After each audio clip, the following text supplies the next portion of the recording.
première intervention que j'ai faite sur ce bâtiment, c'est sur la cage d'escalier. On voit à la gauche du pignon. Et ça fait vraiment des petites vertèbres. Et en fait, à cette époque, je peignais essentiellement des squelettes. Et j'avais repassé sur toute la cage d'escalier une sorte de colonne vertébrale. Et en 2016, je crois que j'ai un appel pour me parler d'un appel à projet qui est lancé pour une peinture sur ce pignon, disant vu que vous aviez déjà intervenu sur ce mur, est-ce que vous pensez que ça pourrait vous intéresser? Est-ce que vous voulez candidater? Le programme 101% est un programme qui permet la conception et la réalisation d'œuvres d'art sur les sites des logements publics à caractère social. Chaque artiste doit arriver à nous proposer quelque chose, une œuvre qui soit le plus équilibrée, tant au niveau de l'enjeu social qu'urbain qu'artistique. Ce n'est pas un challenge facile, nous sommes très exigeants, mais on voit qu'au cours du temps, on arrive à réaliser des œuvres qui, je l'espère, peuvent apporter le sourire et une meilleure qualité de vie aux habitants. Nous ne désignons pas une œuvre déjà définie. Quand nous désignons l'artiste, nous demandons une vision.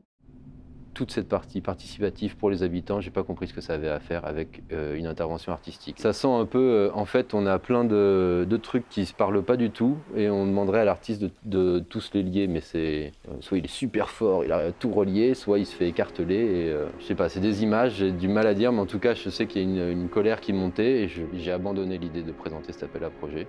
Puis je suis rentré chez moi et puis les émotions décantent et tout ça. Et puis je repense à une peinture que j'ai vue quelques mois avant à Amsterdam, peinture des massacres des frères de Witt, de Jan de Ban. Je me dis, il faut cette peinture. J'aurais pas fait cette peinture, j'aurais été incapable de présenter le projet.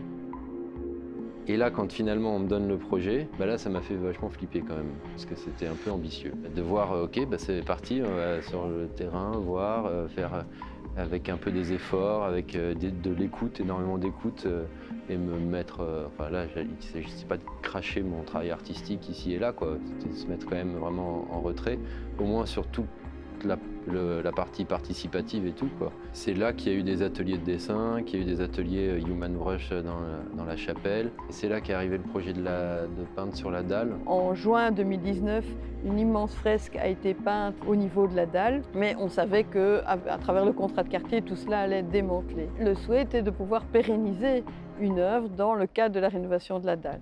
J'ai proposé donc qu'une peinture soit faite sur la dalle et beaucoup plus, s'il faut une œuvre artistique, elle est beaucoup plus à propos de la faire sur la dalle, qui se voit réellement les 2/3 des appartements. Et donc pour faire cette grande peinture sur la dalle, on est parti de collages, de tous les dessins qu'on avait fait en atelier avec des gens du quartier. Et là, à nouveau, c'était pas mes dessins, c'était des dessins qui venaient d'ici, de là. Il y en avait plein, des magnifiques, fascinants. J'ai appris beaucoup de choses. Et puis, moi, j'étais plus là pour compiler, composer. Le contrat de quartier Jonction, il s'est vraiment articulé autour du logement bruxellois, autour de sa dalle, pour proposer et construire avec les habitants un programme d'intervention qui est aujourd'hui mis en œuvre. Alors ce programme d'intervention, il a différentes dimensions. Il y a la question de l'espace public avec le parc urbain qui est en cours de réalisation. Il y a des équipements aussi, puisqu'il y a un atelier de formation qui va être réalisé et construit. Il y a un restaurant social qui va aussi être intégré en lien avec les associations locales. Il y a aussi un centre sportif qui va être construit un petit peu plus loin. Et tout ça toujours autour de cette dalle, autour du logement bruxellois et surtout avec les habitants. Le souhait était de pouvoir pérenniser une œuvre dans le cadre de la rénovation de la dalle.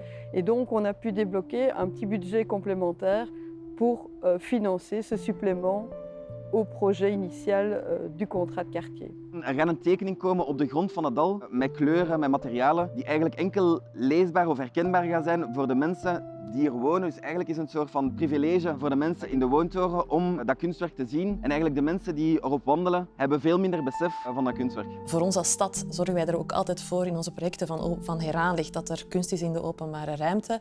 En nu dat jullie die investering doen, willen we daar natuurlijk ook zorg voor dragen en dat meehelpen onderhouden. Want voor onze bewoners, kunst hebben in de nabijheid van hun omgeving, dat zijn elementen die hun stad, die hun buurt mooier maken, aantrekkelijker, die er ook voor zorgen dat de bewoners meer betrokken zijn bij hun buurt.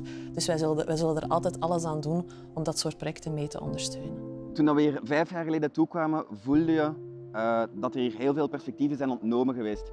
Zowel de visuele van de Jonction als die grote massieve gebouwen rondom ons, maar ook gewoon de perspectieven voor de jongeren. We hebben hier samen met Buurtsport heel veel projecten gedaan en met heel veel partners om die perspectieven te geven En ik denk eigenlijk dat die park een metafoor is van alles wat we in gang hebben gezet om terug perspectieven te geven. En heel letterlijk, dit stukje muur gaat verdwijnen en gaat eigenlijk het perspectief naar het parc toe helemaal openen.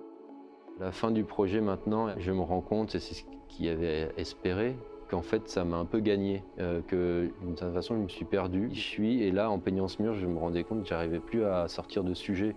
J'avais plus un truc fort, et finalement le peignant m'a plus ça allait, plus j'ai ressenti à nouveau cet état dans lequel je m'étais mis pour peindre la dalle, en fait de mise en retrait, mais en même temps d'être quand même compositeur, quoi. Quelque chose que je pense que j'ai un peu appris par le travail ici. Quand on a affaire à un artiste aussi généreux que Vincent Glowinski, qui est venu vraiment petit à petit, de façon tout à fait anonyme, écouter les habitants, vivre sur le lieu, qui nous fait de multiples propositions pour enrichir le projet, je crois que ça, c'est quelque chose qui pourrait servir d'exemple, surtout quand on travaille sur l'espace public, lieu qui appartient à tout le monde.